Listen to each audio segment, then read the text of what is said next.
Hello, hello, and hello. Welcome to Unprinted Pages, where we talk about what it's like to be an author and do author things. And today we have Raz T. Slasher, D. Gabrielle Jensen, and KT Seto, three wonderful Seto, authors. Seto. Seto! Okay, I will get it at some point. No Please problem. forgive me, but I still tell everybody to read you. Okay, that's the important part. They don't have to yeah, pronounce it. They just have to read it. exactly. Okay, please tell us about yourself, D. Gabrielle Jensen. Oh, me first. Okay. I write urban fantasy. I've been writing for most of my life. I am a cosmetologist on the side, and I have a cat. What else do you want to know?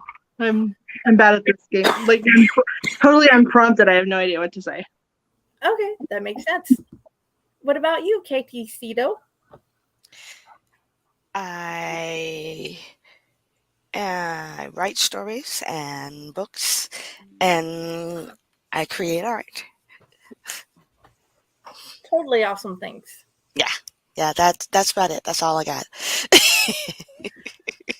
Okay, what about my partner in crime, Raz? I am the bardiest bard that has ever barded. I tell stories. I do music. I sing. I write. I do all kinds of crazy shit. Other than that, my retirement plans include retiring to Canada and becoming the next cryptid. So there we go. I got a goal in life. Hi, I'm Ginny. I write stuff and I like to interview people and read. So, yes, please join us all. Okay, well, that's Join interesting. us. That is a very interesting question. If you were a cryptid, what cryptid would you be? It's tough. I'm going to be a siren. I love the idea of drowning people who bother me. That sounds fantastic. That is great. I can totally picture that. Yeah, because the thing is that they're sirens sit on the islands, not bothering anybody, and people keep trying to get to them. So, I mean, nobody invited you. In That's school, fair. they kept telling me I'm Bigfoot, so I figure I'll just continue that. Today I am. If I can get the camera in, I'm Dad Squatch today. That was my Father's Day present this year. So that would be my cryptid for the day. Otherwise, I'm probably a green spotted Raz.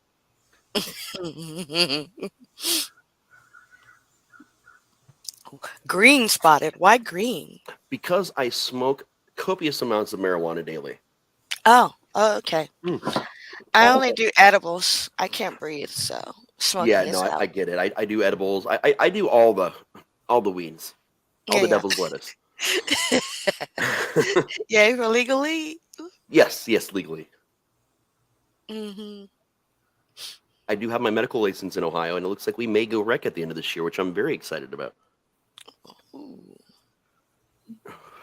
Did you have any favorites, Des?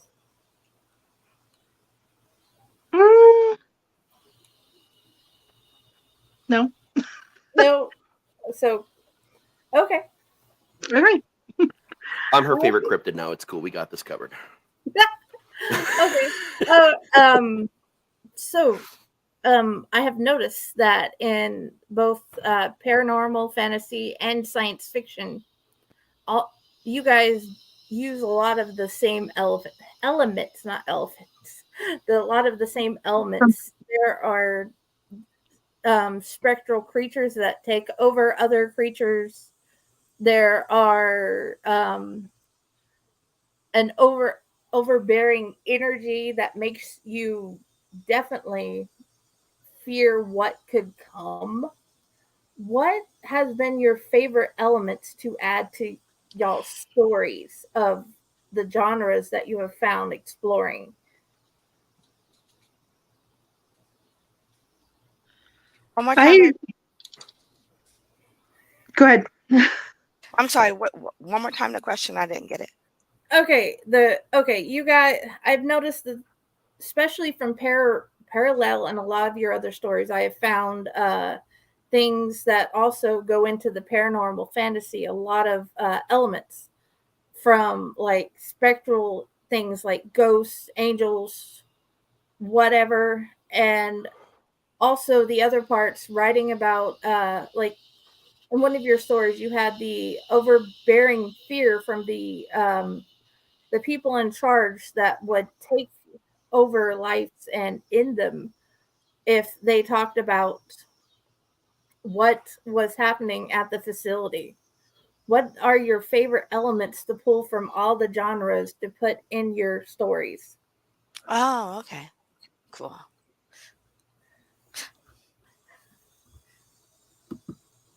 You're back. Oh, there we go. What? User error. My That's bad. okay. What was your favorite elements to take from all the genres that you like to write about and read that you like to put in your stories? I've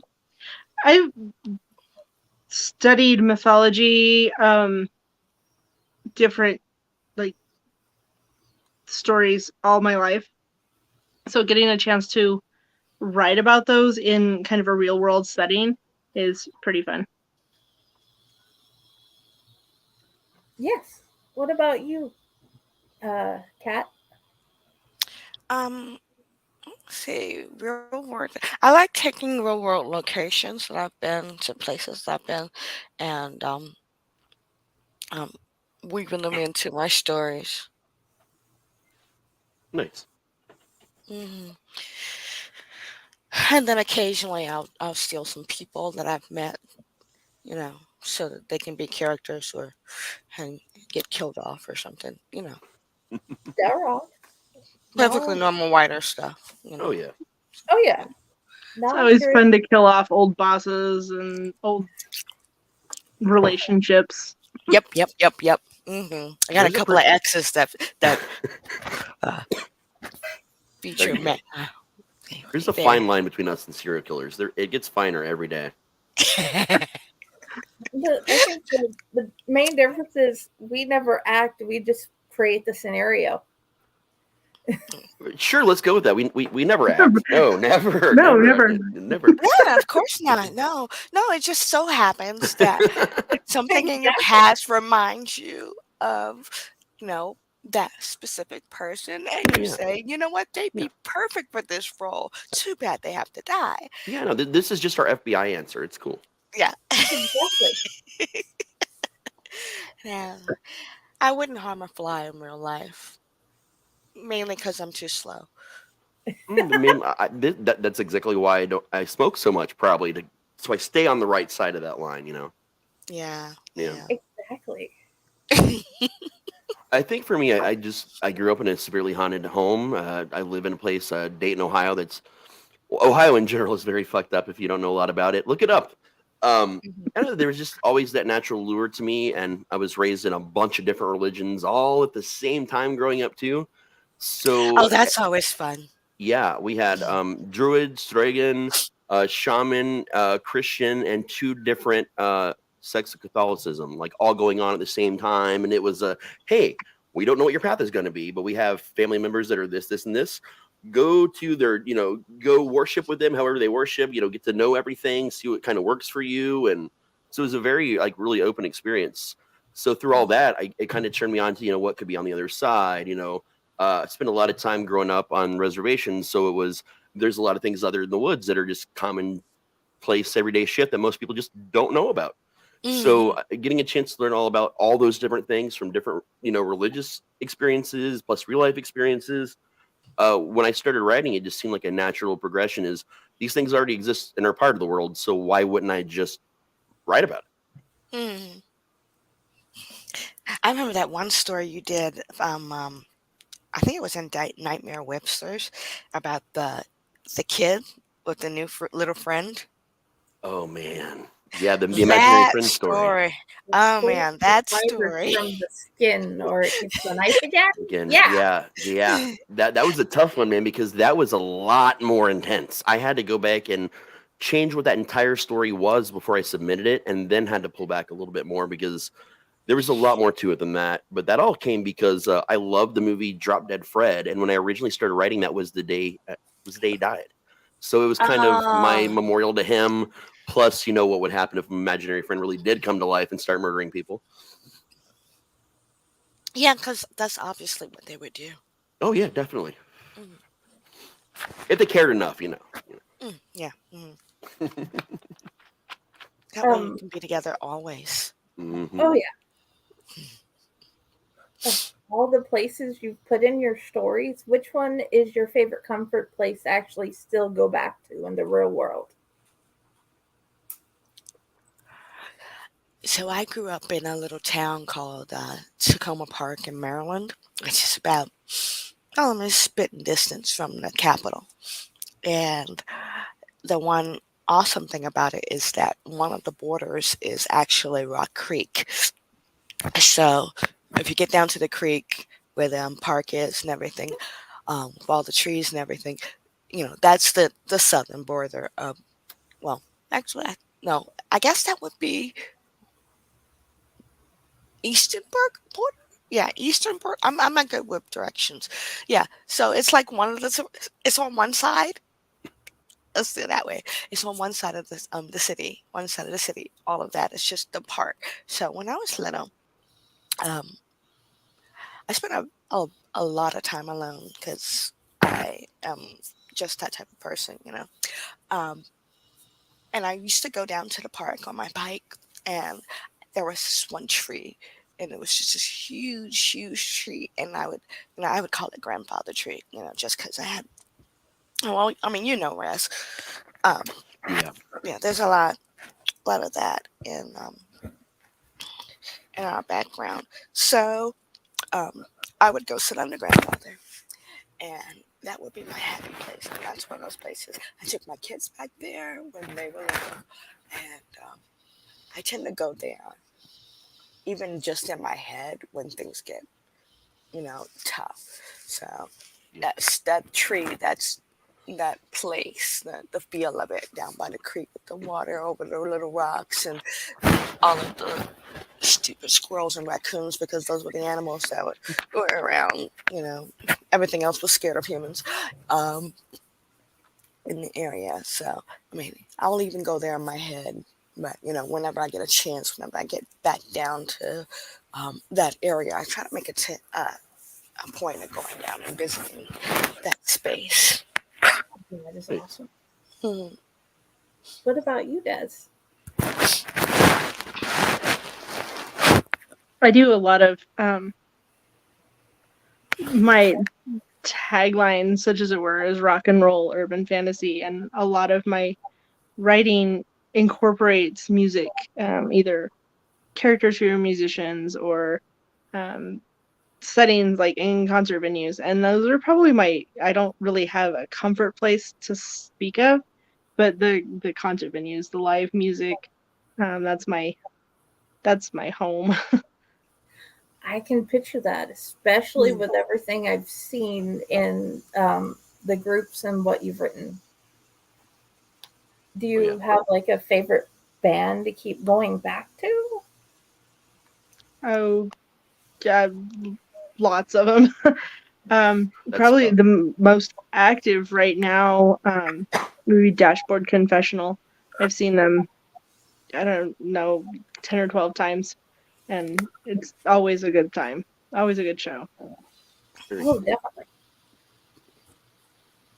What about you, Raz? That is an interesting question. I've never thought about your comfort place in like Um, Riverside, or what would it be? I mean, it's really my entire hometown. It's a very very Just small now? suburb of Dayton. Like it's kind of the whole town, and even the haunt that I work for, Hell's Dungeon, conveniently located in Dayton, Ohio, is only like less than a minute across the border of Riverside. So even when I'm there, I can literally just walk like a minute and still be on the edge of my town.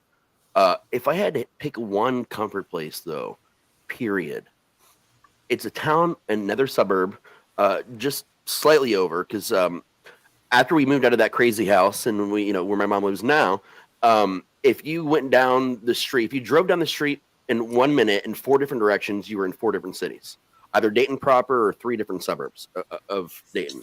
And one direction, you go into this little town called Huber Heights. There is a bridge.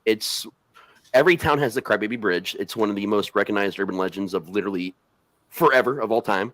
The one that we have actually is not a traditional version of the story. It's a combination of the lady in white that lost her child, not the hitchhiking lady in white, and the Crybaby Bridge. And you can hear this baby cry at any time of day. It's not just midnight, any time of day. People, another person just committed suicide on this bridge probably, I think it was about a month ago, which unfortunately that does happen sometimes. It's called Hope Bridge. It's actually a pretty gorgeous suspension bridge. It was once a driving bridge, but got closed down years ago because of an accident. During the daytime, nighttime, whatever, I can go there and be at peace.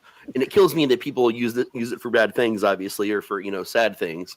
But it's actually a really beautiful place with a really beautiful bridge with a lot of history. It's very paranormally active. But despite its dark past, I don't know. There's just something about Hope Bridge that always just brings me there. And I've only mentioned it in a project that's getting released later this year. I've never actually written a full-on story about it. That's something that I've been kind of kicking around in the background. But when I really need to get back in touch with everything, I just drive through Riverside from where I live, and then another 2 minutes over to the bridge. So that way I kind of get my hometown fix again, and I can just go over there and hang out on the bridge for a while. That is awesome. They actually did this art installation a couple of years ago where someone somehow got into the rafters of the suspension bridge and hung a swing. So for a solid year, it was this art installation. You could actually, on the middle of a suspension bridge, just get on a swing and swing. I don't know why it was one of the coolest things I've ever seen, man. But it was only approved for a year, so hopefully they'll bring it back. That sounds awesome. It was pretty cool. I never thought about swinging on a bridge. I just don't like being on bridges. Yeah, I never thought about it in my life. The cool thing about this bridge is the railings are very short up. Like it's very well made, so even if like the bridges bother you, like just the way it's constructed is like overly safe. I guess is how I would explain it.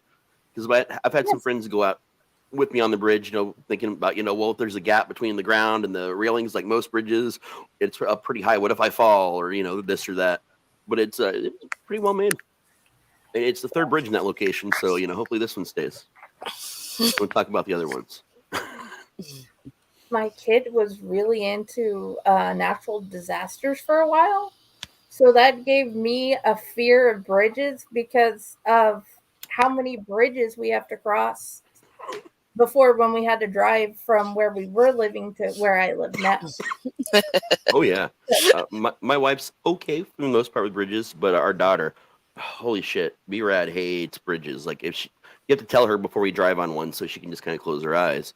But if I want to go south at all, I'm right up against Kentucky almost. So I've got to travel that giant, dangerous, half always broken bridge from Ohio to Kentucky every time. Oh my God. I don't want to. I don't have to anymore, so I just don't do it. That bridge is not lovely. It's like the Chesapeake Bridge, the Bay Bridge over here in Maryland.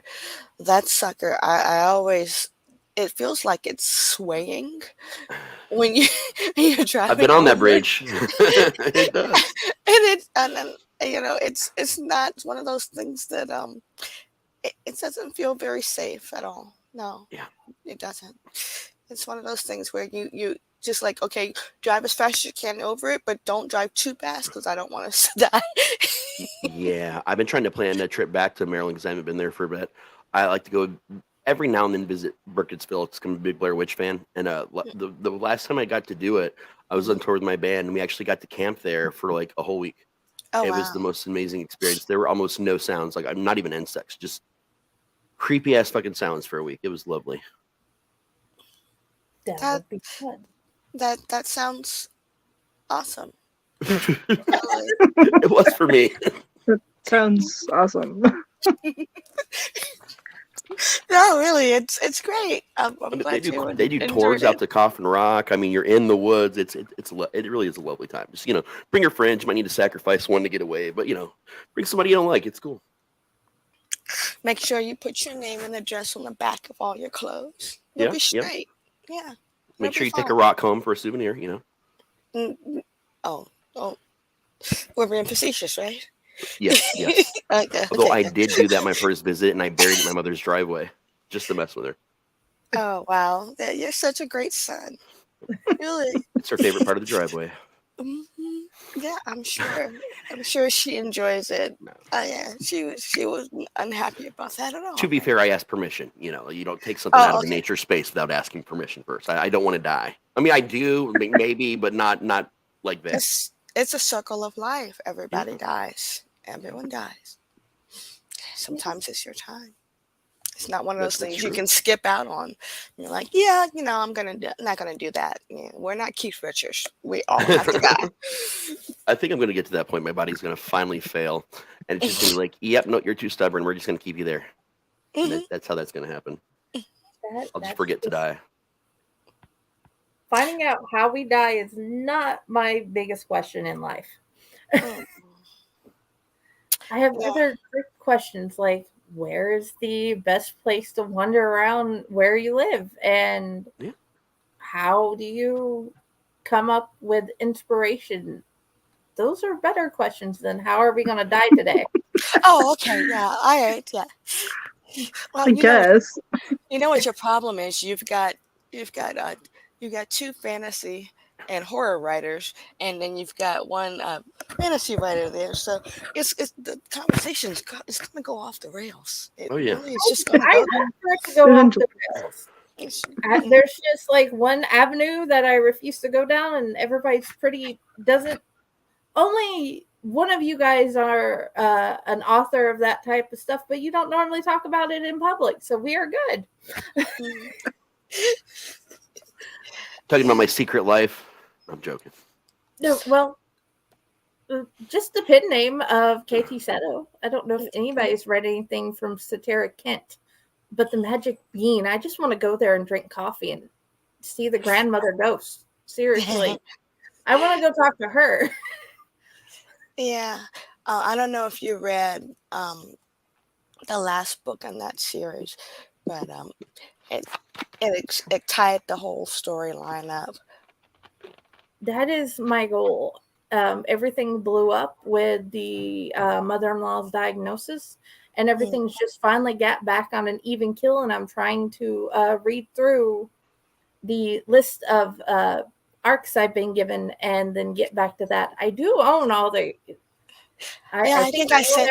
I think well, you're on my arc list, so I've sent you probably everything I've done when it came out. In the last 3. Did I? I haven't received. Nope, I didn't receive anything on that. I just bought it because you wrote it.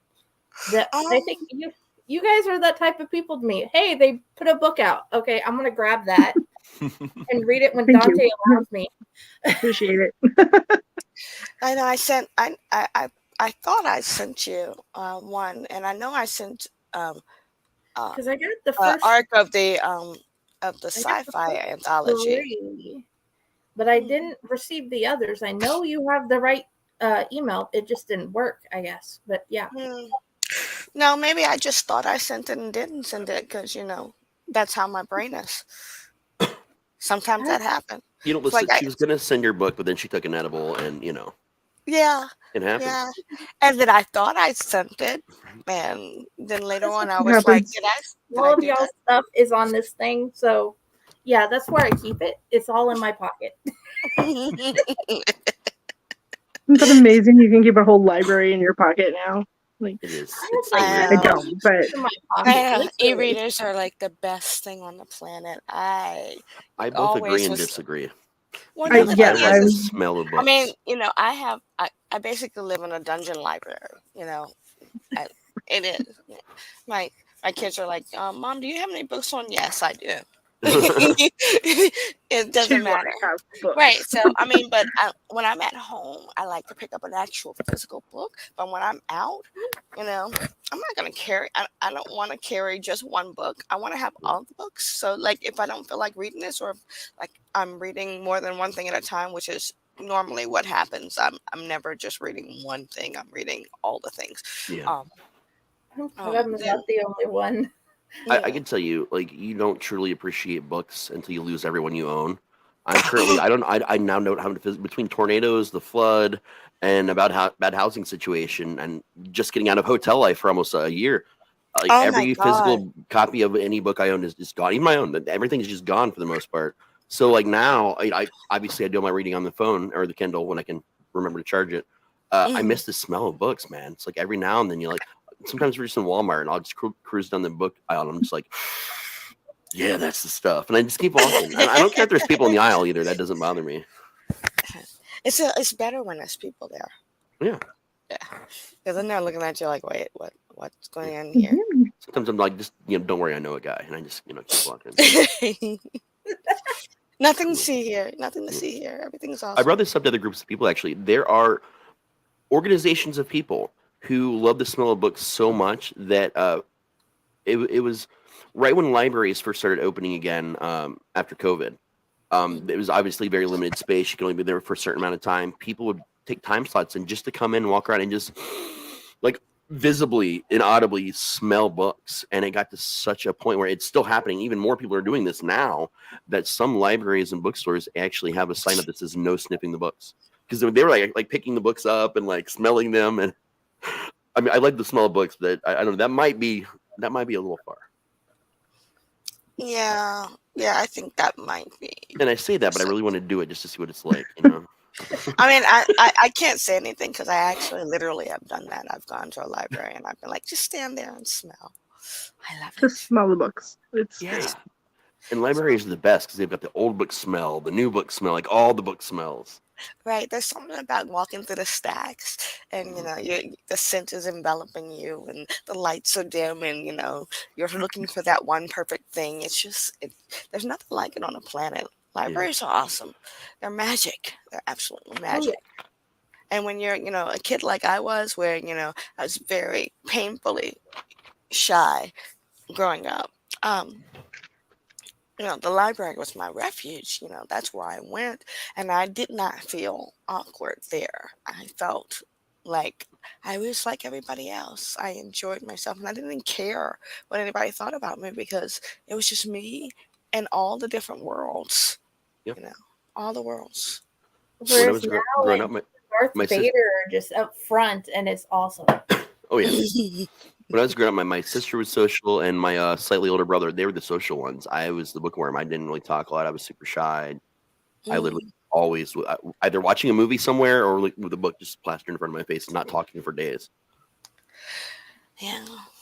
Yeah, my kids are like, "Oh, mom, you're so loud," but I learned to be loud. Yeah. For a long time, I didn't do the people thing. Peopling is hard. It is hard, man. It's super hard, and they always people want to listen to you and talk to you, and they want your opinion, and then they won't go away. I mean, it's difficult. And you can't just say, "Okay, I'm done now." You have to actually be polite.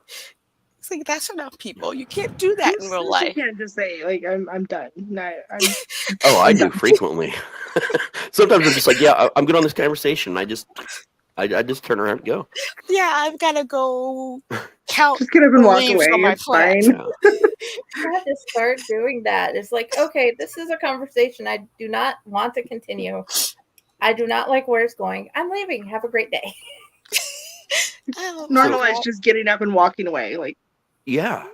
I've been normalizing everybody around me for decades. He's only 4 though. My grandson's 4. He's got this down pat. He just, he's done talking to you. He just turns around and goes. You're like, Oh yeah. Oh wait, And why are you still looking at me? I'm not talking.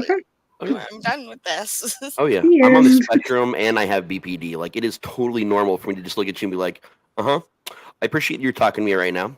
I'm very interested in general in what you're saying. Unfortunately, at this time, I just don't have the space. And I just kind of wander off and do what I'm doing. I'm sorry, you have exceeded your peopling limit for the day. And I used to just walk away and not say anything, but I realized over time that that's not how you interact with humans. So now it's like, I appreciate you. I thank you for the time you're giving me. I just do not have the time to give back currently. And I apologize for that, but bye. Yeah, no, the spoonies. Pure spoonies. No more spoons for this. I don't Yep. have. I don't have any spoons. I can't afford the spoons. I'm poor. No, Yep. you guys can just go do I just got the stuff. tiny spoons that you buy, like when you collect them, going from state to state. The spoons are only like this big to begin with, and Oh yeah. And so you're not expecting very much out of the spoon to begin with. right.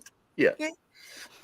You gotta lower your expectations there. If they released the old school plastic sporks from Taco Bell, I think they would, I would have more energy for people. I hated those things so much. Oh my god, they're horrible. Man, you could dig a hole with one of those before they broke, though. Let me tell you. Yeah, true. That is true. They were sturdy. But I mean, I didn't like the way they felt in my mouth. Oh my god, they just I just didn't like it. I don't know what it was. It was just the combination of the concave nature of the spork, that little curve in there with the thing. It just wasn't right. It's not natural. Yeah. They It's were so not. sharp too. They Yeah. were, man. You could kill a person with those things, People did. or at In least fact, inflict a Wait. lot of injury. plastic Wasn't that taco on John spellboards. Wick or something? I think that was in John Wick. Didn't he use a spoon or something to kill somebody in that movie? Was It a was a spork? pen. Oh, it was a pen. Oh, Yeah, it yep, wasn't a it was a pen. spork. It was a pen. Yeah. Yep. Yeah. But there were cases where people actually were murdered by a Taco Bell throwaway plastic spork. Well, You can you know actually look what? this up. Yeah, there are some cases of severe injuries and deaths involving these sporks. Oh yeah. Well, you know what? Necessity is the mother of invention, and desperation the father. You to use what you have on hand. I knew they put it in young adult books where it had been used. I had no idea that it actually happened until. Oh yeah, no, yeah, it's a real thing. I think, in fact, I'm going to make that my next author promotional item. I'm going to find a printing. I'll hit my buddy's printing company. I'm just like, hey, Lucky, can you please print me some sporks? Thank you. Pencil, that's right. It was a pencil. Pencil to kill people. Yeah. Or he used a pencil and. Yeah, it wasn't a pen. It was a pencil. Yeah. Okay, both most likely.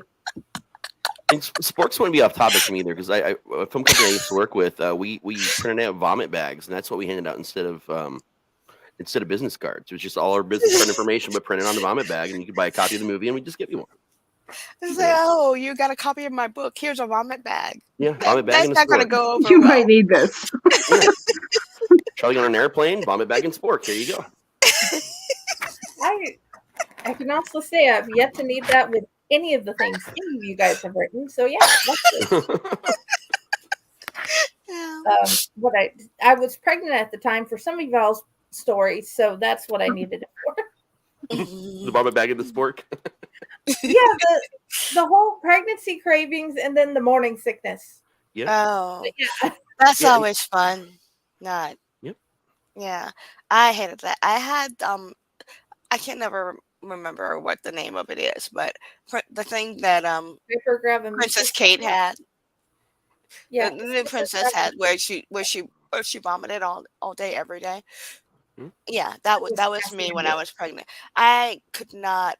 I mean, everybody was like, "Oh, you're gonna like to be pregnant." No, I was so miserable while I was pregnant. I would not wish that on my worst enemy. Oh God. Multiple IVs and losing like 70 pounds. Yep, no. Yeah, no. Like, even if I don't like you, I'm still like, no, no, not that. Something else horrible can happen to you, but not that. Oh yeah. I have a line. You have another list. They can have something on the other list from books, stories you've written that can work.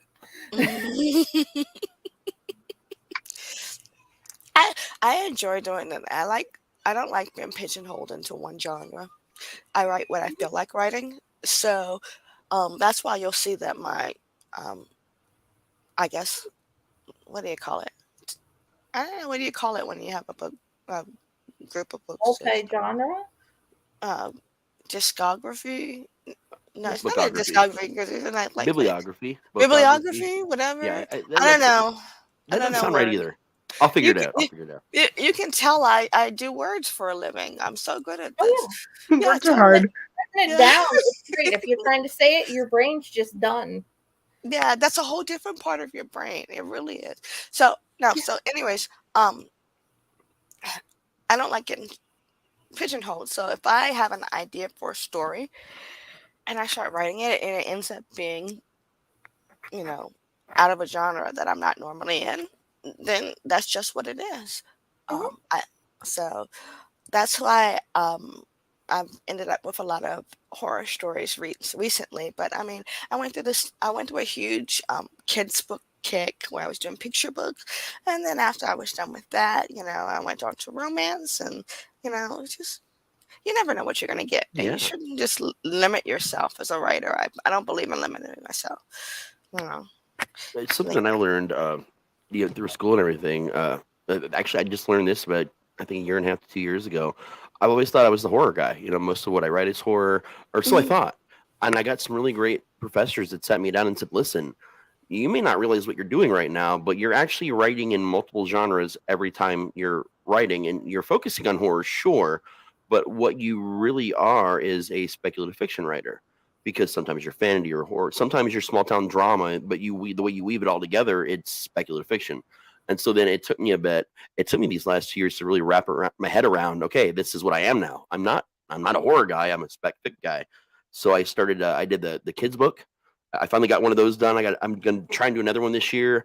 And I kind of like very low key, um, dove right into urban fantasy last year, and I've loved it so fucking much that I'm actually thinking about shifting my focus and doing a little bit more of that in the near future. But like, it's interesting to think about things in terms of what genre you are. Because I remember when my band was a big deal. Like we would always get asked, like, well, what do you compare yourself to? What genre are you?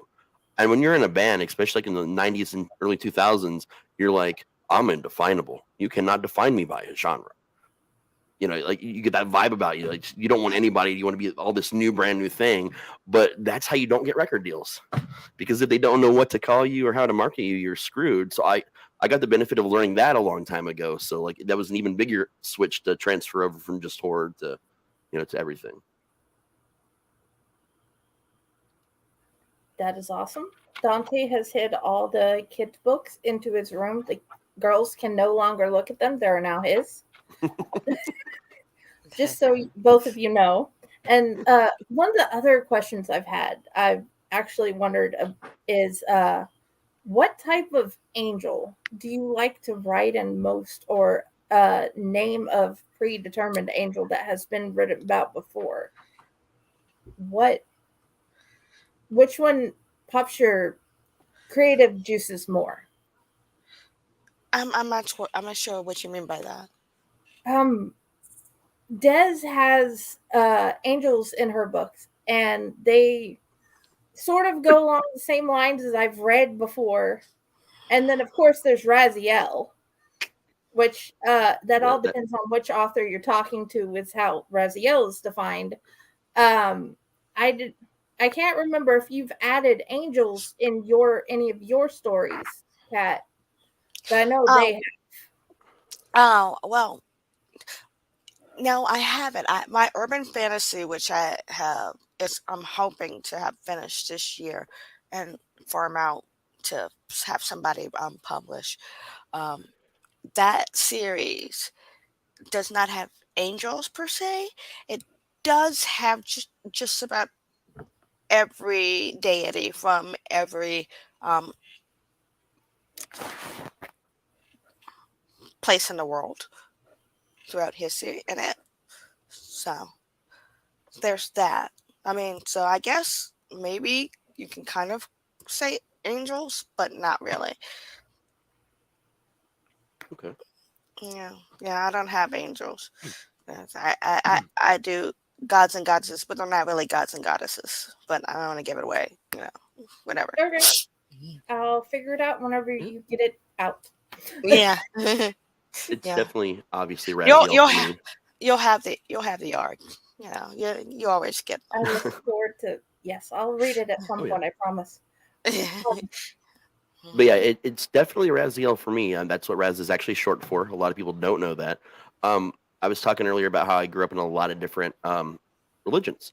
Mm, One of the subsects of Catholicism a big chunk of my family was in was called angelicism, which basically says that angels were, things that, walk the earth normally. There's a lot of stuff that goes into it.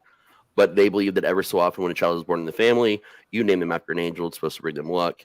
And I was the first one in like it was over a century that had gotten the name Raziel at birth. So that was always kind of my little side nickname for a long time until I got a little older, and that it's my name now. So I just shortened it to Raz because someone in the band I was touring with looked at me and said, "Man, Raziel has a lot to say on stage. Can we shorten it a little bit?" And I was like, actually, yeah, because RAZ is the center 3 letters of the word crazy, and that really fits my entire personality. So from then on, I was Crazy's middle name. That was my whole shtick for years. It kind of is still, but it was a big deal back then. I'd come out with a straight jacket on, all that stuff. It was fun. When I heard your name, the first thing that came to my mind was Razzle Dazzle. Maybe it's I've being heard a theater kid, Yep. You I was a said theater kid Raz, and too. I I heard was it a like, lot. Raz, like, spirit Man, fingers. people get creative. I had a friend that sent me every now and then. It's been a couple years since she sent it, but she used to every year send me a bag of Razzle's gum. Is the blue raspberry with the gum inside of it. I've heard Razaster, Razzle Dazzle, Razzle Monster. There's like a raspberry about 1 million times for my daughter. Yeah, there's a lot. Oh, that's cute. That's adorable. But I haven't seen a lot of people write about Raziel, to be honest. Like that seems to be one of those archangels that a lot of people often stray away from, and that's always interested me because. But you know what? I think that might be cultural because, like, you were raised in 2 different types. I was raised in 2 different types of Catholicism, traditions of Catholicism. But we were Jesuit and Roman Catholic. So, Okay. there's 2 other sects. Yeah. The Jesuits, give everything away. So, anyways, the Jesuits were also all about the saints, all about the martyrdom. So, we got a lot of education on the different angels that I found that we didn't get when we were with the Roman Catholic Church. That they weren't doing that type of thing. I mean, a lot of people attribute to the fact that he's one of the few archangels that has more than one domain. He was supposed to have been the first, so he was originally blood and secrets were his domains, and I'm not going to go on to a whole religious lesson about it, but it's really interesting stuff, man. If you want to check it out, one of the best things you can look up online is the Sepher Sepher Raziel manuscripts. That's like a big religious chunk right there. You're sending me down a rabbit hole. No, it's a cool rabbit hole, but I know it sounds like it already. He's a weird subject that people have a hard time finding a way to write about. One super famous writer that did it was Christopher Moore. Amazing comedy, horror, just kind of a little bit of everything. I interviewed him once, and he found out my name, and we talked about it because one of the first books he wrote was called The Stupidest Angel, about the archangel Raziel. Beautiful book. And I was like, how did you just so perfectly encapsulate me as a person and use my name? He's like, that's an actual angel's name. I thought I made that name up. No joke. That's there's footage of him saying that he thought that he made that particular angel. So but he was like so spot on with everything I knew about it, and like it's me as a person. I was like, I know you're from Ohio also, man, but I don't recall meeting and growing up with you. So how do you know all these things? Oh wow. Alicia Alicia Woods actually wrote the 4th book is about Raziel and her Fallen Angels book. I just found out about it. I can't tell you, but the book is coming in the mail. I'm gonna find out. Hell yeah. So yeah. And Shadow Hunters, that whole series, Cassandra Clare, she actually brought. I just now remember she actually brought him in. He was basically the founding angel of all the Shadow Hunters, more or less. I almost forgot about that one. Speaking of angels, you guys gonna watch Good Omens 2 when it comes? Already watched it. No, it hasn't come yet. That came out last week. I've already watched it. Yeah. Are you kidding me? I missed it. Yeah. No, okay. Yeah. Well, I'm gonna go. I know what I'm doing this weekend. Oh yeah. It's like 7 episodes or 6 episodes. I binged the crap out of it. Yeah, I binged the first one, and I was like, "Oh my gosh, are they gonna do another one?" I mean, because Well, that's the thing. There wasn't a second book. Like there was just the one. Right. But they had a manuscript for a sequel apparently, so that was they kind of used that and a lot of other stuff. But I'll just tell you, I was just as impressed with it as I was with season 1. It was just different. You're a beautiful person that I can't. I don't want to mess up the name. Pronouncing says yes, it's out. Okay, back to the question. I do want to hear your thoughts on where you got your construct of your angels, Des. I was not raised in any kind of religion, really. I did a lot of it on my own, just researching on my own, and a lot of my angels look a lot like the angels from movies, like The Prophecy with Christopher Walken. My favorite Oh, all-time that's series So they're right there. all like a movie. they're all assholes, and there's not a good angel in the bunch. That And there shouldn't be. was such a That's great where I get a lot of my First one. inspiration, is I- that First kind one. of media. my heart just got all excited there for a minute. I haven't heard anybody mention the Prophecy series in forever. It's usually me that's turning people onto and like sitting them down, like, listen, Christopher Walken is Gabriel. It's about to happen, and you're gonna love it. And Eric Stoltz is Whereas Lucifer, Josh and is it's the just one that it's did that. perfect. Yep.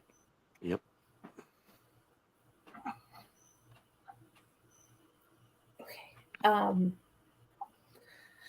Okay, next question. What is the one thing you want to share most with all your writing, with everything you've written and how you're moving forward? What is the one connection you're hoping you're making with your readers? Wow. Oh goodness. Just enjoy it. Have a good time. I'm not here to change the world. I just want people to have a good time and escape reality for a while if they need to. You have helped me with that most definitely. I have enjoyed Fia. I have enjoyed her scales. I'm glad to hear it. That's my whole goal in life. Oh yeah. What? Okay. Whenever Kat gets back, what about you, Raz? So for me, it's I'm obviously exceedingly openly neurodivergent.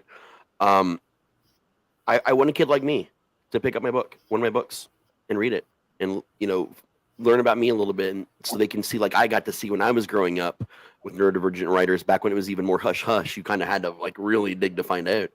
But so many of them helped me have the courage, like, hey, they're like me, and I can do this. And I hope that just one kid just picks up the book and reads it again, finds out to be me, and says, hey, he's like me, I can do this. I mean, that's what I want more than anything. And I've gotten lucky, and that's already happened 4 times. So like I'm already, I don't care if I never publish another thing for the rest of my life. Like that was it right there. I think that has been a thing, especially with my poetry book. I've seen Des write poetry books. I've read a lot of Patty's. Patty's just had so many. I'm trying to catch up. All the poetry books I've ever written, I realize I can write my poetry. My poetry is probably not going to be like most anybody else's, but I want people to see, hey, she was a mom. She went through life. She went through grieving. She went through going through the idea of how cancer can mess with your life over and over and over again with different people and the different feelings it brings. So yeah, I want them to know that just put the words on paper. It gives you an outlet. It gives you a place to put it when you can't talk to anybody or nobody fully understands what you're feeling. Yeah. So yeah, I hope that's something they pick up. Their words matter. Hell yeah. Yes, frantic lines, I think it's called. Yeah. Right? Yeah. Your Phonetic poetry book? lines. Yeah.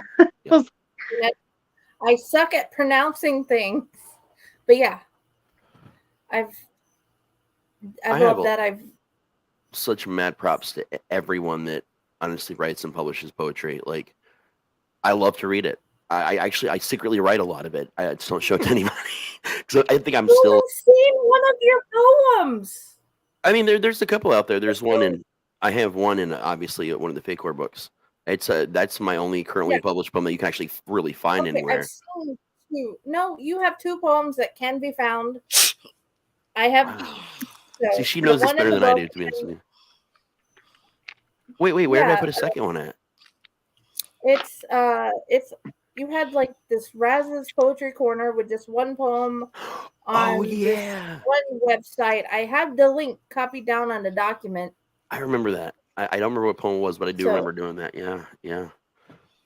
Eventually, I'll get that um, courage though. I think it was different for me, like growing up, because it was you're a teenage boy and you write poetry. Okay, so like I got shed on so much. I could write anything, but if I wrote poetry, it was automatically yeah, whatever. So I just kept it and I hid it all. And like I hope to break that. That's like one of my final writing barriers that I need to like get inside and just break down and do it. You guys all give me a lot of courage though, for real, and I appreciate there's it. 'Cause I this actually did read place all of that your wants your poetry. poetry volume. So yes, Kat, what is the one thing you hope people get from your stories and everything that you hope to connect with everybody?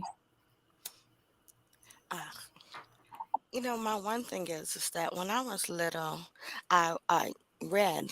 I went to libraries. That was my escape. That was my refuge. You know, I and everything I read, I felt like it was time well spent. So that's really the one main thing that I'm hoping for with my writing. Where what, nobody's gonna pick up my book and put it down and go, oh man, I can't get that time back. You know, I want them to feel like, what, oh, well, that was a great diversion. That was a nice story. Time well spent. Maybe I'll read something else by her. You know, that's what I'm going for. I want you to just kind of forget about everything and get lost in my world. Yeah. I Yeah. can say even with my kids, it's been a with them. It's been a again. With me, some of them are again, and some of them are like, "Hey, I want to see um, what else is out there to read." And you have multiple stories on multiple sites. And that Cabin on Mars is the one that keeps sticking in my head right now. I have no idea why. And then the angel that just decided, oh, I shouldn't tell her that I'm okay. That thing just keeps sticking in my head from Des. And then, um, hold on 1 second, guys. I'm gonna have to. Yeah, yeah. Okay, Funny story about the Cabin on Mars story. Um, that I've only done a live reading of my work in one time. It was at a golf club with Sarah, one of our writing friends, and three different people took a video of me reading that story. Do you know that not one of those videos came out? that That's is like wild. wow. Not one. And one of them was from my daughter, and she was sitting right next to me while I was reading. At three different angles, not a single one of those came out. That's weird. Dude, I know. I wonder if it's just with you because the audiobook came out great. And that's It was But just it made was, me fun of the but ones it I wasn't put me on for reading. sound. Yeah, I think that's because I I thought wasn't was reading. well, I'm not. You have this energy. I don't know. I'm because I've loved hearing you read from your other excerpts. I just don't know if there's something with the place or the you with that one thing. Because your other Yeah. excerpts have been great when you've read them. hmm I think it might be that story. That story is just haunted. Yeah, that story is like wow. And Mhm. I think the one that comes up most because I've read a lot of Raz lately because of the PA thing, Lost Creek. That is probably the one, and the whole thing that keeps coming up with the animals more Mm, than the physical humans showing up as the mimics. yep. Mm. And yeah, that's the one. Like the idea of like, I know my cat's on my bed. Why is my cat out there? Yeah. Anything different is bad. That's rule number one in storytelling. This is normal. It's twisted. Yep. Yep. Oh yeah, throw normal in the blender. hmm See what comes out. think Take a sip. outside the box. Oh yeah, yeah. I mean that's what writers do. That we play what if. It's an Yep. endless game of what if. It's like, you know what? That's great. But what if? That really That's what happened? Oh, but what Steven if? said. Yep. Uh, Because It'd he be said, really messed up if that happened after that. Oh yeah. And on and on and on and on. Mhm. that's how he said, that's what NJ Sullivan said to get out of like writer box. Just start thinking of what if scenarios with what you're doing. What if this happened?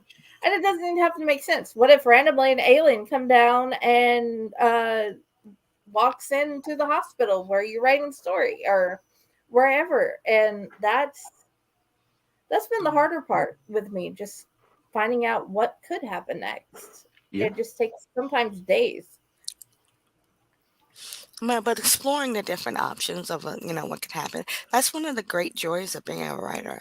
When you're a writer, you can just, especially when you're like us, we write speculative fiction. Speculative fiction, I feel like is perfect for neurodivergent people because we don't like boxes. We don't have a box. We make our own box. Sometimes it No, has you tape just on it. put the dead people in the box. Yeah, yeah. Sometimes Maybe, it's like a really small cardboard box, but you put the dead people in the box. yeah, yeah. Or it's a box, but that it's broken because there was a tiger in it. Something like that. Yeah. Um, I think I That got a kind very literal life lesson on that because I come from a very poor family, but there would always be somebody moving or getting like a oh refrigerator yeah. or somebody that my dad knew at work. So like legitimate for some holidays when we had nothing, You dad would would play with just go boxes. gather all That's these right. brand new boxes from all these different places and we would spend like until they fell apart tunneling all through the house, making our own little drive-in with our box right up against the giant picture tube TV. Like we just did all these things with boxes and figured out what they could be other than a box. So I never really realized that until I was probably in my mid-teens that I had been trained for this my entire life. For Olympic boxing. I'm not quite sure that's what they meant when they said boxing Probably. in the Olympics. That's what Yeah. I mean, though. It might. In Rastopia, it's an Olympic sport. Oh, okay, no problem. Yeah.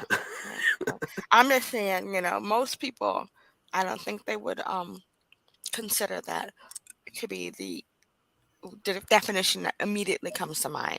But yet when you say unboxing, it's always about opening a box. of, I'm just taking So, boxing back for the boxes. You know what I'm saying? yeah. I'm with you, man. I'm with you. Yeah, totally. Yeah. Walmaro, or I have no idea. Forgive me if I pronounce it wrong. Boxes make the best temporary toys along with balloons. I agree. Oh yeah, definitely. Absolutely. Jamara's on our is in our creative censored book group. I love her. Nice. Just Jay? Okay. Hey, It works. I appreciate that because your name is beautiful. I'm a hillbilly and everybody's last name ends with Joe or something. So, yeah. You're gonna have me getting off the phone and putting myself on mute again because I have another coughing fit. I'm sorry. I'm just grateful you guys came. It's awesome to be able to talk with you guys and see you. It's one of those, hey, I can have my own interview show. I'm going to ask my favorite people to be here. Yeah, we're not doing anything. Laughing We're looking for reasons to procrastinate on our writing. Yeah, exactly. Because we don't want to edit. I hate editing. Editing is so totally understand. bad. Does anybody like editing? Yes, sadly. I actually quite enjoy editing, and it's been taking me a long time to learn to not be both the writer and the editor at the same time. I was bad about that until about a year or so ago, and now I finally got to this point where I can like just flip a switch and just be the writer and just go through, write everything. Then I go back and I leave notes to myself too. Like it's hilarious, like my whole little weird process that no one sees. But I actually enjoy it quite a bit. That's awesome. I would rather walk barefoot and naked through coals. I don't mind maybe editing even- other people's things. I don't want to do it to my own. Like, I spend enough I time with this. I've actually discovered that I do like the developmental editing. I've done that a couple times for some people, and It's so much fun. helping them find where the holes are and suggesting ideas for they can make things better for their stories. Yeah. That's my jam right there. I'm okay with that. But don't ask me grammar. That's what you call your grandmother, right? I use this. I'm trying to remember the name of the tool. I've got it up here somewhere. Grammarly? No, I don't use I used to use Grammarly, and then I found one I liked better. I've got it somewhere during the course of this conversation. I'm sure I'll find it and be able to tell you what it is. But the more I've used this program, I found that I'm learning just as much as I am in school, just kind of in a different realm of things by using it. I think it's part of the reason why I've come to like editing as much as I do, because they make us do it all the freaking time. Like that's all they ever let us do. It seems like in school half the time. But you kind of get used to it, just like something you Yeah, put they the hat suck on and you go do it. But like with in the school. programs They and suck stuff, the joy out of anything. Yes. they do to some degree. I torture myself. I love learning, so it's one of my OCD weird things. Um, but when I'm editing myself now, I've learned to kind of enjoy it as much as I enjoy other working with other people. But I had this habit of like writing a story and then chopping it up into pieces. Just I move this paragraph here, that hit there, and I will play with that and play with that and play with that. And sometimes I enjoy that part of it almost as much as I did writing it, because I've created this story, but can I make it better? Can I rearrange things in a certain way? Keep everything the same, just the arrangement. So now I'm just as interested in the arrangement of the story as I am writing it. And I've gotten some weird combinations. And I thought I was writing this serial killer story recently, and apparently I wrote my first ever vampire story ever, and I was very pleased with it. And I didn't realize that's what was happening until I Yeah. started playing around and like moving things, and I was like, "Holy crap!" Then I rewrote like a quarter of it to make it work better. But like, it's just this new thing that I'm doing. But I'm only doing it with short stories, so I would drive myself nuts trying to do that with a book. Yeah. Yeah. But I love the short story format for that. You get to play around with ideas that, will they work in a longer format? Maybe. Yeah. You know, they may not. Maybe it's just that one little vignette and then you just move on to something else. Oh yeah. Do you have a favorite type of witch to write about? Like hedge or um astrological or whatever? Um, You know what? I like kitchen witches, but I find myself when I'm writing, I kind of fall back on my roots. So, not if there's a black woman in there in my story and she's got power, it's voodoo. You know, it's just voodoo. Um, but if That's it's awesome. but if it's well, I mean, I'm lucky that way. Is that I had some practitioners in my family. We didn't really talk about it Uh-huh. very much, but I had some practitioners in my family, and so there were certain things that we learned. Um, and so it's just natural you fall back on it. But when you have, when I'm writing about like um, white witches or witches from other things, they tend to be like kitchen witches, where they walk into the kitchen and they're like, "Okay, I'm going to do a spell, and let me pull this, let me pull this, let me pull this," and it works out. And sometimes it doesn't work out. If you read to be spelled, You do not drop cast. drunk casting, but then sometimes it works out wonderfully. So, I tend to do that. I tend to like kitchen witches. I like the idea of being able to walk to my kitchen and be like, what, I can fix that. What do you got going on? All right, no problem. Here, wait. Does anybody get any pepper? I think I'm somewhere between Rowena from Supernatural, because absolutely, I think she might be my favorite character in the whole show, Mhm. and like a lot of my upbringing from the Strigan side of my family, like that was a very, I guess some people label it more as gypsy, but there's actually a difference between Strigans and gypsies, Oh and yeah, even gypsies is a somewhat offensive term as well. I don't mind it personally, but it can be at times seen negatively. well, it's just like other terms with when in other places. Sometimes people would claim it, and sometimes they use it, and Mhm. sometimes people are like, you know what? No, we need to let it die, and so we're not going to say this anymore. Yep. So I mean, it's back and forth, and it's all about how you feel about it personally, and whether or not you're offending the people you're with. Yeah. Because it's always okay to just keep your mouth shut. Oh You yeah, know, that is true. That is true. people haven't learned that Yeah, nowadays. They don't know how to keep their mouths shut. You No, they know, do not. no, that's I respect it's really voodoo. hard, man. I don't mess with it. Hmm.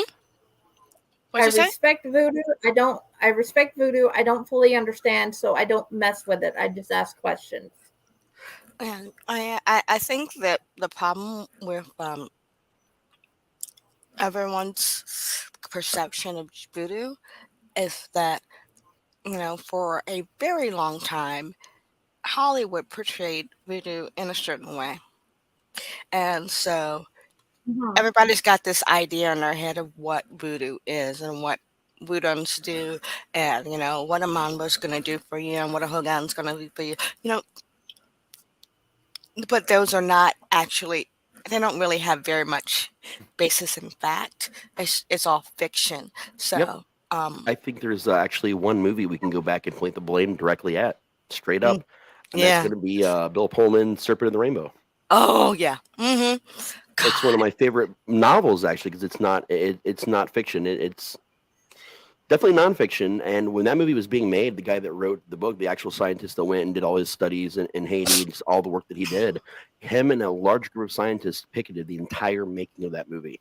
And they informed him, well, you signed over your story to us, and he said, yeah, but you promised you would treat this with respect and not do what you're obviously doing with it. And it was one of those movies that it just everybody's perception of what voodoo or voodoo was just shifted in this weird way. And then of course Child's Play came along, and that definitely was not helpful to voodoo or voodoo. Well, I love yeah, the no, love the series, but yeah. And I mean, then, and there's some movies out there that have come out recently that they touch on it, or shows that touch on it, and they get some things right, and then they get some things wrong. So, like what was the one with it was like a Lovecraft um storyline that everybody was talking. Lovecraft Country, that's what it was. oh yeah, yeah, Lovecraft yeah, Country. yeah. Yeah, and they had the Love that. Mambo come and do the spell to help them exorcise the house. Yeah, that was very damn close It was, to. yeah, it was Yeah, incredible. yeah, it was close. That was close to, I mean, there were little things that different, but the thing is that with any type of power, you can't play with some things. You can do things respectfully Mhm. without making it sensational. It's already sensational as it is. Being in touch with the earth, the planet, and all of the energies and your ancestors is, it's a very important thing. Yeah. It's our tie from the beginning to the end, and you'll see that through a bunch of different religions and on this planet. Everybody Mhm. has this whole thing where, um, your ancestors are looking over you. Your ancestors are watching out for you. They're interceding for you. You know, you call it different things depending on where you're looking at it from, what place you're looking for it from.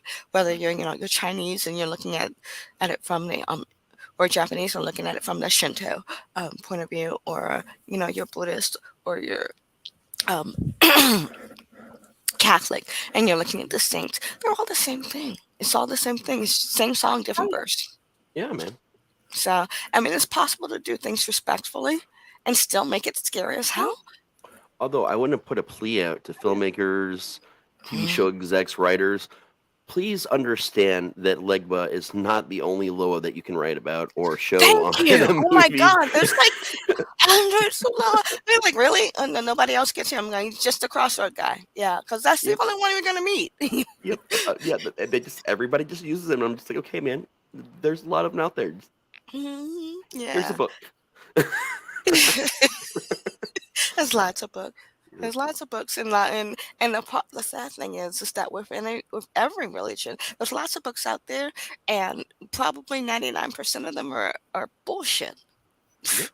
Yeah, They're just bullshit. It's And like, that's where it's if, hard. It's figuring out which ones are which, yep, hmm especially for Well, I just mean, your average person who's like well, searching for something to read. Like, how do they know? right. I think the best way to do things like that, and this is how I end up down so many rabbit holes and knowing about religions that have nothing to do with me. Um, that the best way to do this is that immediately toss out anything that says you can do X or Y by just saying this in the book or doing this exactly the same way. No, that's not how shit works. That's not how anything works. Why would you even think that? So if you get a book that says that, then 9 times out of 10, that's gonna be a lot of who. You know? But then, there are other things out there where people will generally give you some information that is useful and point you in different directions. And they don't make it easy for you because it's not easy. It's not a simple thing. It's not a complex. It's a complex thing. Belief in any form is a complex thing and it's very personal. And so you can't just kind of distill it into 2-minute bites that they can put on a screen and slap some makeup on and make money off of. Right. It's not how life is. I mean, I wish life was like that, It would be a whole hell of a lot simpler. Yep, For sure. that's true. Because you know what, if I could go and light a candle and walk around in a circle and call out to my ancestors and say, hey, can you give me some money? We'd all be rich. Sell my Facts. books. I'd be doing that all the damn time. I'd be like, hey, it's me again. I bought a new book. Can you make people buy it? No, it doesn't work like that. It's not fair, but I mean, that's the way it is. But then I feel like shows like Supernatural also lied to me because I've tried 9 Crossroad Demon publishings, to be a famous writer, and not one has worked so far, and I just feel let down by that. Well, I mean, are you wearing the right shoes? I mean, see, that's a trick question because I shouldn't be wearing shoes.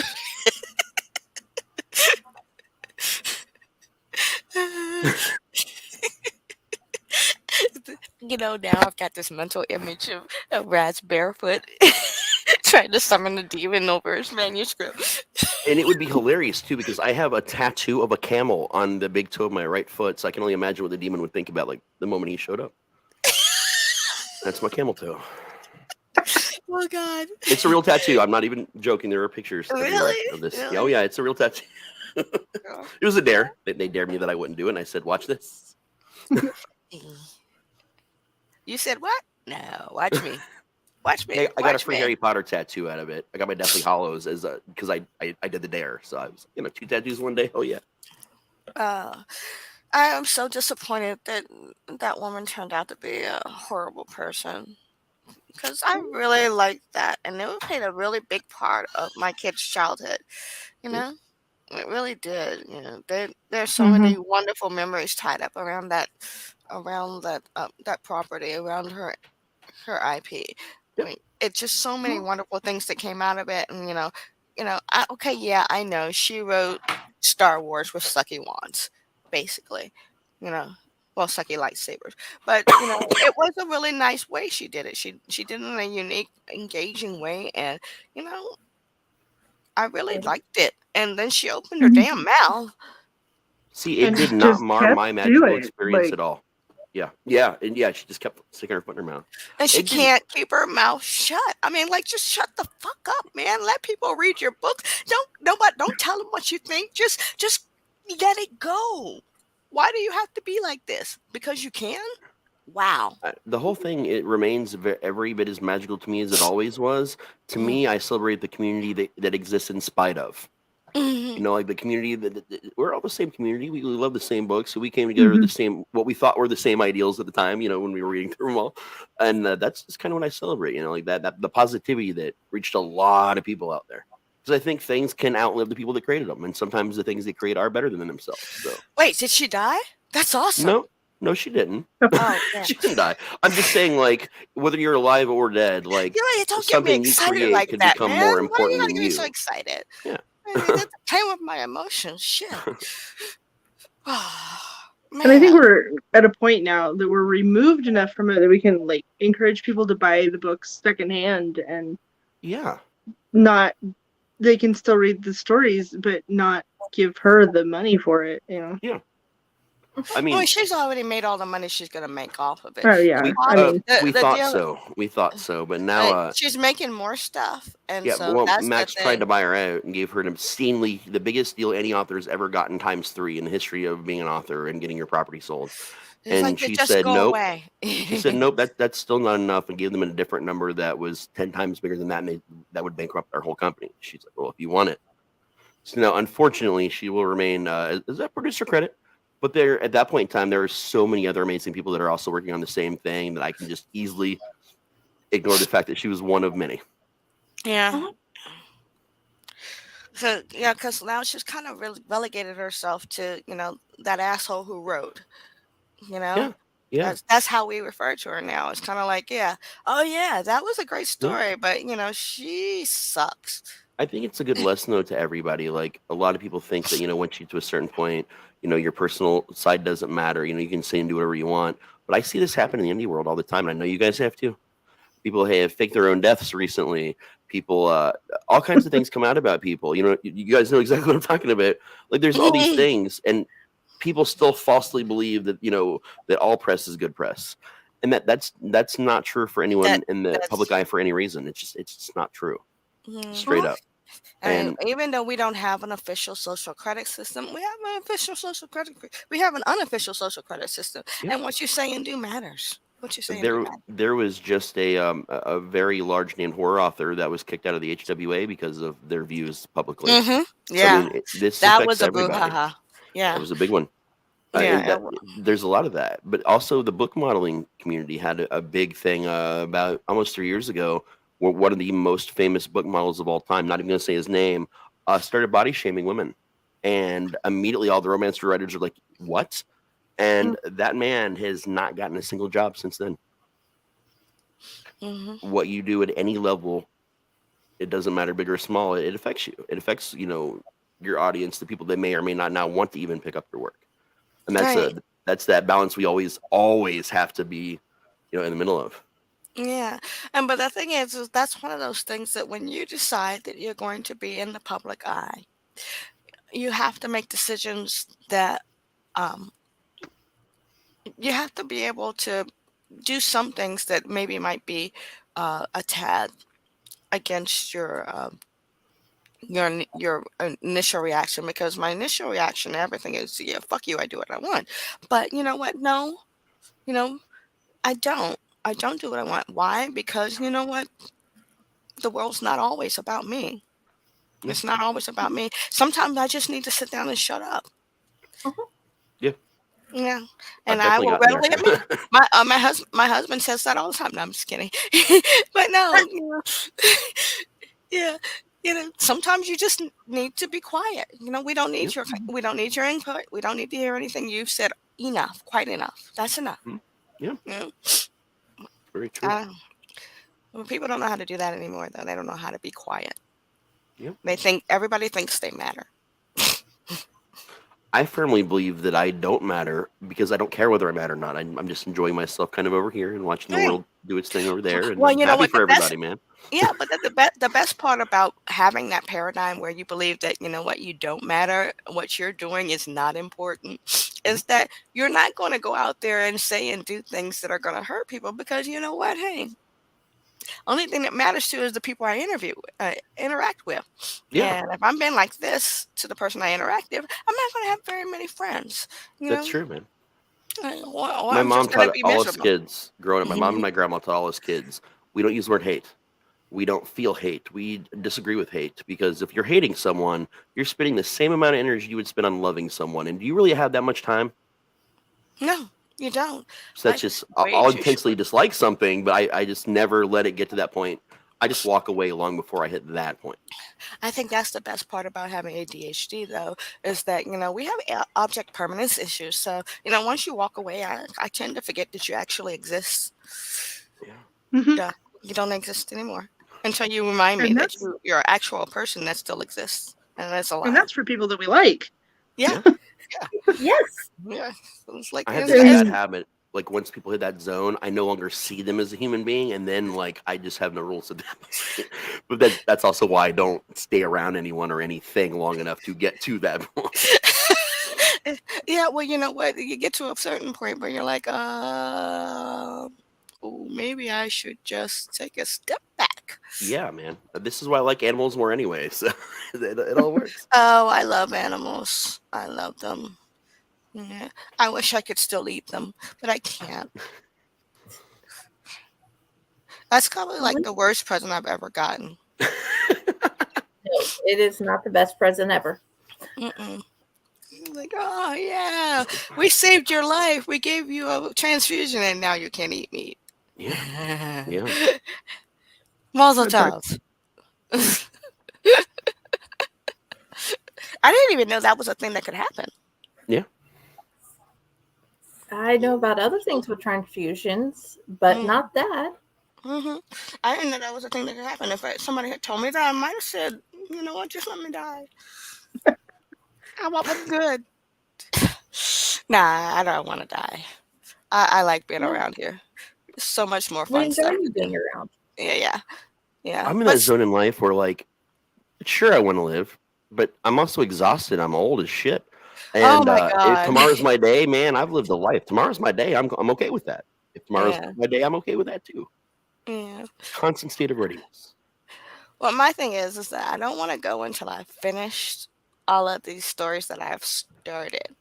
All right. I'm gonna try not to start any other stories so that if it's my time, then it's not too much that I have to do. But yeah, that's my goal, to finish the ones that I have in progress, so that nobody's going like with BC Andrews, where you know what, we have stuff that she had in her uh her her vault. We can make it like she did, and you're like, no, you can't. Yeah. Yeah, no, it's not her. But at the It's same time, it, I think, like, if we're doing our jobs, we're meant to be immortal, because does any one story we ever write actually end? right. No, True. there's you always get It's, to a point. yes, I agree with Jay. Isn't that like finishing all the books you have to read? Yeah, there's like 10,000 of them. I don't know if I'm going to live long enough Yeah. for what I My have on my. my list doesn't have a number anymore. It's just the eternity symbol now. No. You never forget, Jay. You never finish your to be read pile because it's always being added to. That's not realistic. It should always be growing. Like it should never end. Yeah. If your to be read list is not growing, then are you feeling okay? Yeah. Yeah. Is there something we can do to help you? This is important here. I know. What about Bez's witches? I'm sorry, I What didn't about hear you. Okay, what about your witches? I know you have one that makes wonderful, wonderful stabs and other things. What about the witches in your stories? I don't know. I don't really have witches per se. Like I grew up kind of with the whole like the Mayfair witches, and like it was a really big thing when I was a teenager, and I'm in real life, which is like Silver Ravencraft, I think was her name. And it was Yes. this whole culture, and I kind of stepped away from that. I guess outgrew it. So when I write somebody who is like a spellcaster, I don't really think of them as a witch. It just doesn't. It's a whole different world for me. I think just like lived experience. And That is an interesting way to look at it. I've never thought about it like that. Yeah. Your thought process is always different. That's why I like asking about it. I like learning about how it goes. I am just making this up as I go along. Like I Yeah, have no we're all- plan. I do remember that author, though, is Silver Ravenwolf, and she With did the Big Ravenwolf, Witchcraft that was it. book. She published through Llewellyn Publications with Raymond Buckland and a lot of the other, like, the area you're talking about is a lot of the same area that I grew up in, with all those same books, like, flooding the market everywhere. Yeah. They were everywhere. Yep. Everybody thought they were Well, and then it shaped it, and it shaped a whole generation Yeah. because you know For sure. there was people like I'm sure you guys were just like me, where something new came out and we're just inhaling it, and so this becomes part of our paradigm, like Yep. the ability to enjoy and wallow in this kind of creepy horror, Yeah. this wonderful ridiculous world of Yeah. Mhm. I think everybody had Yeah. at least one Silver Ravenwolf book.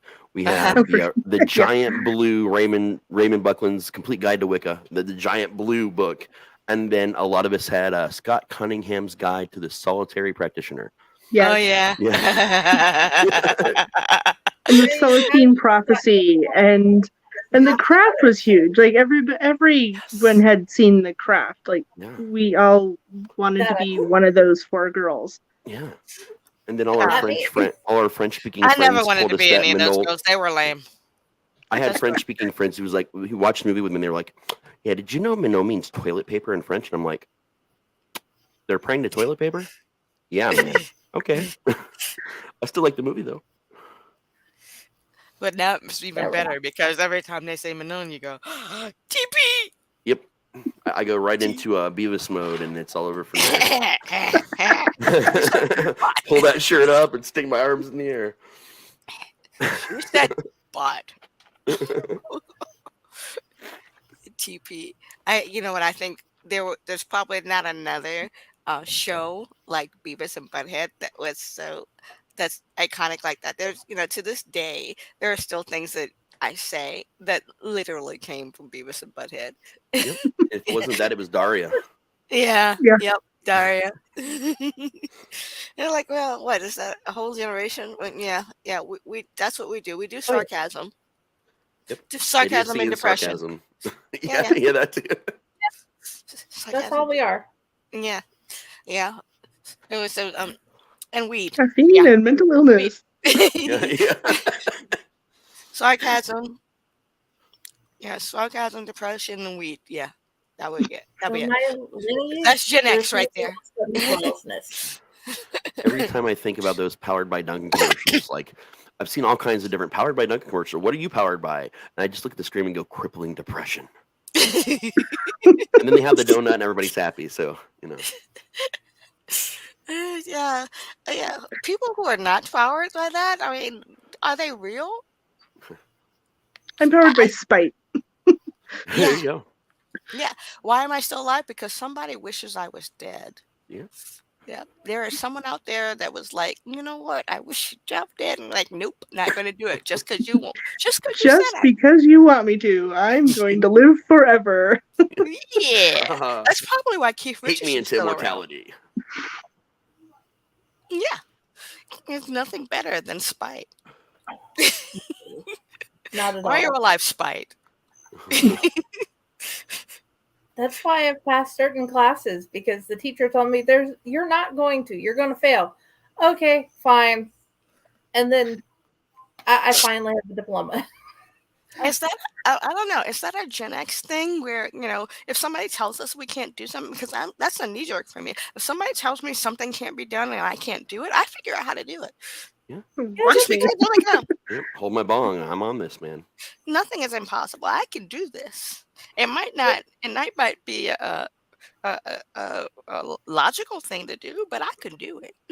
There's a YouTube video or a webpage somewhere that gives the idea of how to get started, and then we'll go from there. Yeah. It might not be successful, but I can do it. It's just it's one of those things. I would immediately, if you tell me, no, you can't do that. I'm like, why? Yeah. You're not the boss of me. I can and I will. And then I'll rub it in your face. That you were wrong. Ha ha. That's how it should work. Seems like a reasonable answer to me. I think I I'm might down be with it. 12. Yeah. Parentally 12. Yeah. That's kind of a 12-year-old kid attitude. And there you are, but what am I? Oh, man. I'm so sad about PD. That just hit my heart when you said that. I was like, oh. You know what? It's so funny because it's really part of our vocabulary. So many things came from him, from his show, from Pee Wee's Playhouse, and then you say it, and now it's like, oh, but he's gone. Oh. I saw somebody had him holding up the secret word, and it said sadness. Like, yep, that's it. That's you win the internet word. today. Yeah, that's the secret word. Pee Wee Herman is also how I learned about weed, because they had him in a whole lot of Cheech and Chong movies, and once I saw Pee Wee Herman as like the bellboy or the person at the front desk, I started paying attention to the movies.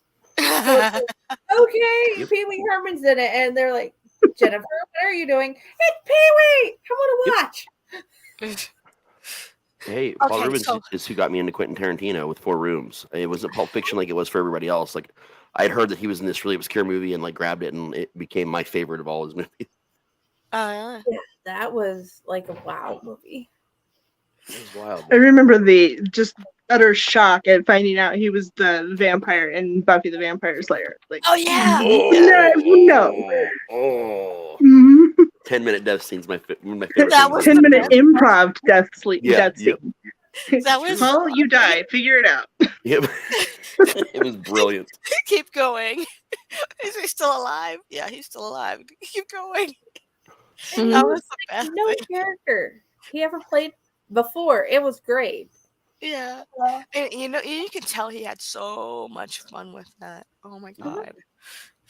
He's just enjoying his life. Enjoying life with that role. But I mean, he did so many things that, now you look back and you're like, oh wow, that was him. Oh wow, that was him. People are like, oh, what if he's a has-been. No, he's not. He's actually been in pretty much everything. And you just didn't realize it was him. Yeah. And then he did a lot of voiceover work, and He's in a lot of cartoons. Oh yeah. I don't see how he would be considered a has-been, because I'm probably going to hear him sing again tomorrow, because my kid's going to watch Nightmare Before Christmas again. So, he's not a has-been. He's has always been and always will be. Yeah. Exactly. Yeah. But I think that the deal is that if people aren't doing something that's part of the current it thing, and I mean that's what our society is, reduced to at this point. It's the new it thing. Then it's not a thing. So like, I'll turn on music and they're like, oh, who's this person? I'm like, seriously, you don't know who this person is? Am I old? When did I get old? When did I get old? When did I get old? Did you guys didn't know this is called classic music now? Yeah. Oh wow. So I am really actually old. You're not kidding. Oh. Yeah, you keep telling me that. Like these fads, you're singing along in the grocery store. Yeah. I was walking down and I was like, why are they playing all my favorite songs in the grocery store? And I was like, oh wait. So we have officially barely exceeded that hour and a half mark. Oh really? Oh yeah. Okay, so it's the end of the show by just time alone, but I've enjoyed talking with you all. And as for fads, every time I see a new fad, sometimes I check it as then the new thing to teach my kids common sense. Like, let's not eat Clorox, Drano, Borax, or Gain. Thank you. Have a wonderful day. Why do we have to even say that? Because some kid has put a video on YouTube, so I'm like, let's talk about this thing now. We have to say it for the same reason we have to tell people at McDonald's their coffee is hot. Lord. But I can understand. Same reason dryers have stickers that say "Don't use in the bathtub." Yeah. Well, you know what? And I think that's like story fuel for writers, because you wonder, like, why the heck is there a warning label on this? A super obvious warning. Who was the person that prompted this label? What did they do? That everybody was like, you know what? We need to we nip this in the bud right now. There's a story, of course. Just look at the Darwin Awards. That guy. Don't be that guy. Don't be the reason why we had to put a new There was a Or sign stick in your I think it was a Subway like years ago that said something about no seances. Like, oh, I've got to hear the story now. Who has a seance Oh, yeah. That's an interesting one right there. Okay. Now we have in the something else. subway? Okay, That's let's end story. the go look up the seance story. Share it to you. Share it to our page so we can find whichever one you came up with. Let's end the show with your favorite catchphrase. Let's start with Kat. My favorite catchphrase? Yes. Oh, come back to me. I don't even know what a catchphrase is. Do somebody else. Okay. Okay, we'll use Raz as the person who knows.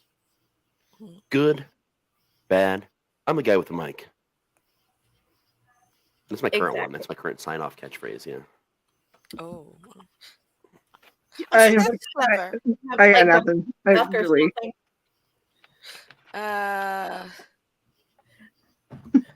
That's all, folks. How about that? Yeah, that's great. That's all. Believe. Aging myself, dating myself, right there, dating myself. You know, We like came, we saw, we dissected it, and we found out things we liked and we didn't like. Thank you for coming. Did you think of anything?